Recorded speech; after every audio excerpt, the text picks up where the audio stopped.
So, if you look at the news or you listen to some famous podcasts or opinions from geopolitical and economic analysts, the main consensus is that we are moving to a multipolar world where the US is basically not a dominating hegemon anymore, but where the world power is kind of distributed amongst many nations. Now, I believe this is only partially true because if you look at the reality of our globalized, market based civilization, it tells a different story.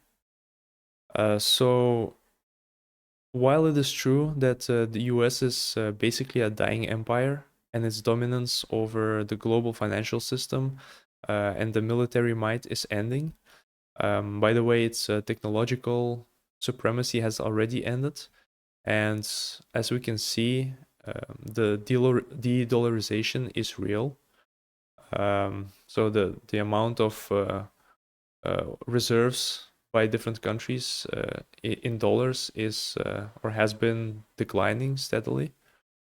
But this does not mean that the power vacuum will be filled by multiple different countries.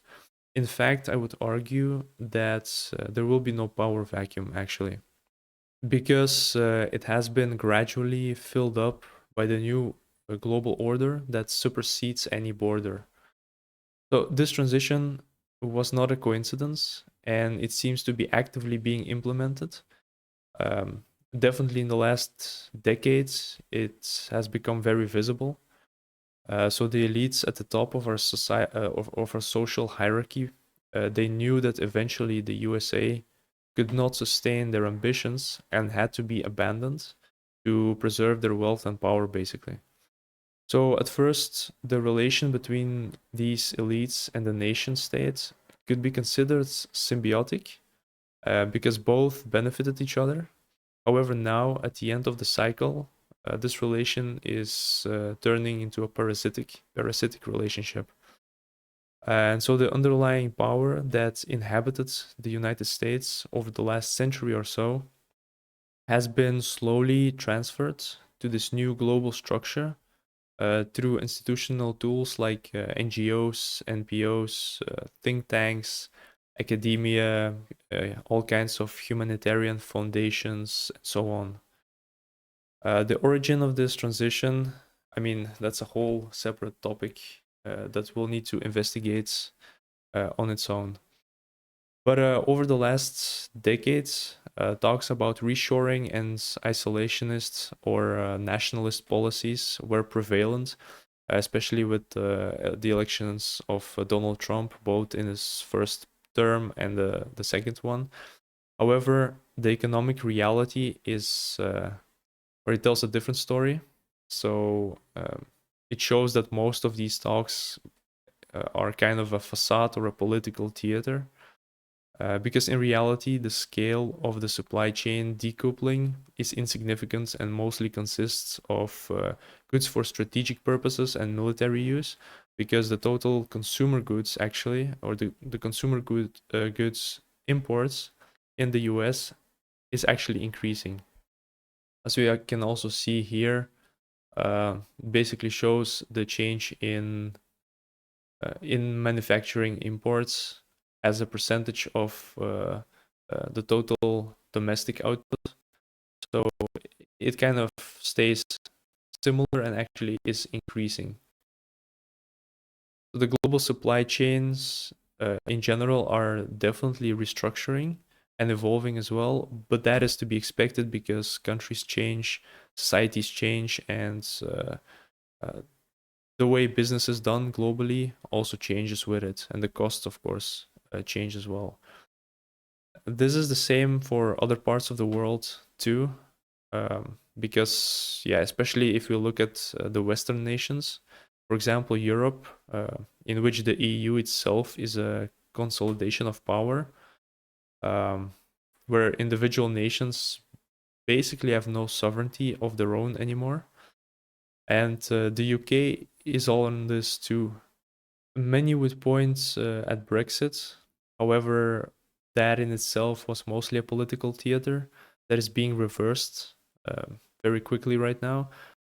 All of the signals point that the UK has actually never been more aligned with the EU, politically, economically, but also militarily. And if we look at the reality of EU remilitarization strategies, there is also a clear increase in military integration with the US and the dependency on the weapon manufacturers from the United States and the defense contractors. Some reasons are practical, but some are political as well. I mean, technically, Europe has been under US occupation since the end of the Second World War. Now, this has transitioned from a purely military occupation to an economic and a political occupation or dependency. And if we look at the policies that are being created all around the world, primarily in the Western nations, but definitely not limited to them, we realize that they are very similar and very aligned with each other. Even more, they are often implemented at the same time. So there is a clear government and policy unipolarization in the world, whether we look at things like mass migration, economic and monetary policies, military alignments, politicization of education and scientific institutions. But I mean also digital control and mass surveillance policies, even anti-money laundering regulations, tax alignments, the implementation of CBDCs, and the list is endless.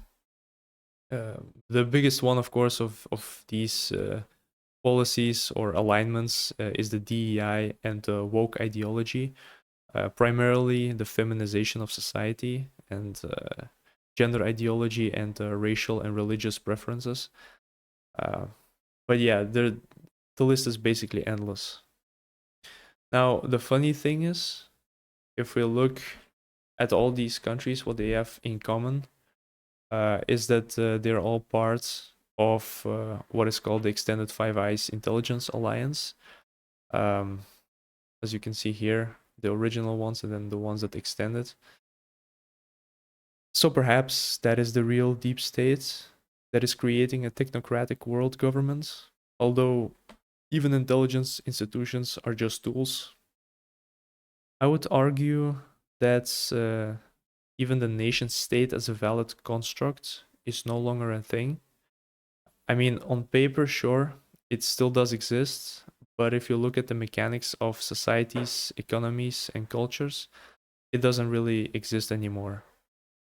This structural alignment illustrates that social structures across the world have more or less merged into one global civilization, with a few exceptions of what one might call rogue states that refuse to join this new structure or are actively being held out of the structure. Now, if we look at what or who is driving this global phenomena, I would say, like most phenomena, the overarching processes and reasons can be attributed to nature. A growth in hierarchy of systems is part of their cyclical nature. So this is actually most fundamentally attributable to thermodynamics, um, where systems increase in hierarchy together with the force that drives entropy until this entropy, or at least the tendency of entropy, overpowers and the system collapses. But if we look at down at the mechanics or the details of this specific system, which is our global civilization, we can actually see that it is for a large part engineered by humans. I will not go into specific details of groups of people and the institutional tools they are using in this video, in this topic, because this is a whole thing on its own, a whole topic on its own that requires more proof and also caution when making claims. However, I would say that the general driving force behind these changes and the increasing homogeneity that we are seeing is global finance. and now also increasingly global tech or global technology. By technology, I mean specifically information technology. So, yeah, global finance institutions are the primary and necessary tool for inducing change in our global market based civilization. They direct the capital to uh, create supply chain integrations, market dependencies, force corporate and government policies, and of course, reward institutions that align with their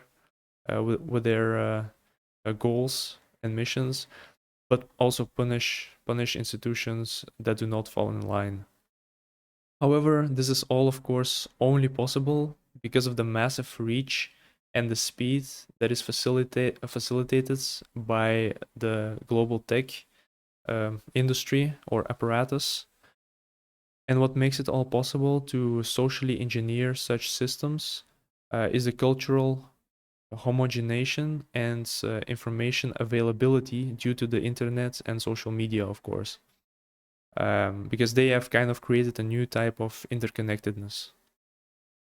Now, this all, of course, originated in the US, primarily in Silicon Valley and Hollywood, but now it has been transformed into a stateless, cultureless, homogenic structure or construct. And I'm a product of this myself, I would say. It kind of distances an individual from its cultural roots and creates an apathy towards society, tradition, and nationality.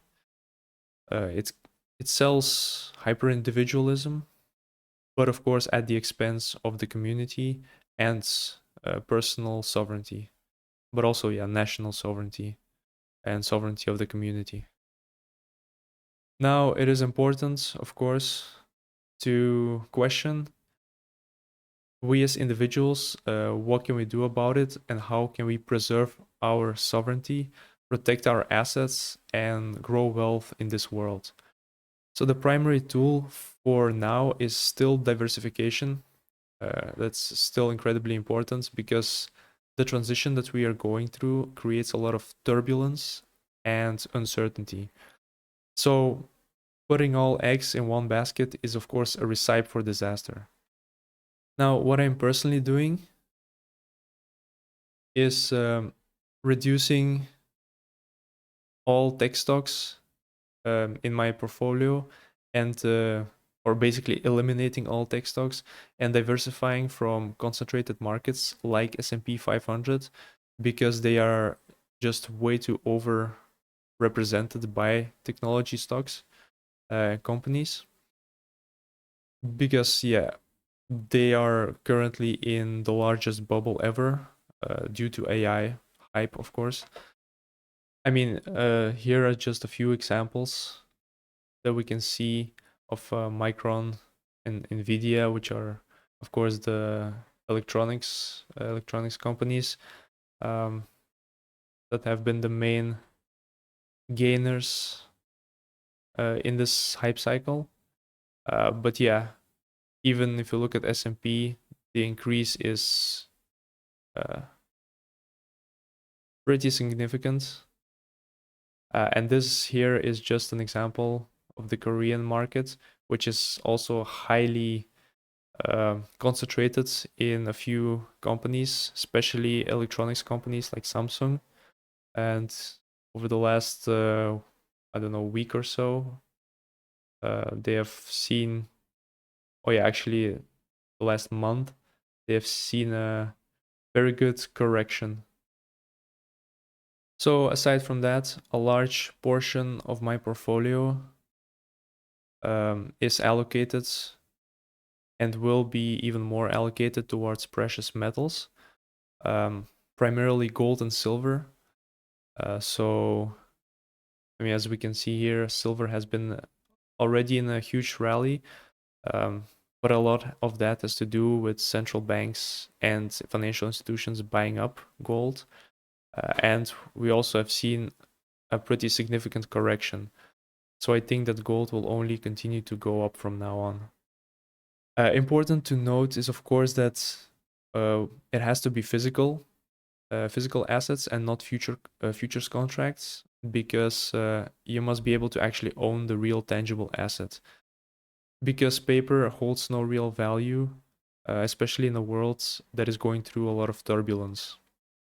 There is, in fact, a huge battle going on between different countries, like I said, central banks, but also individual financial institutions for physical gold ownership.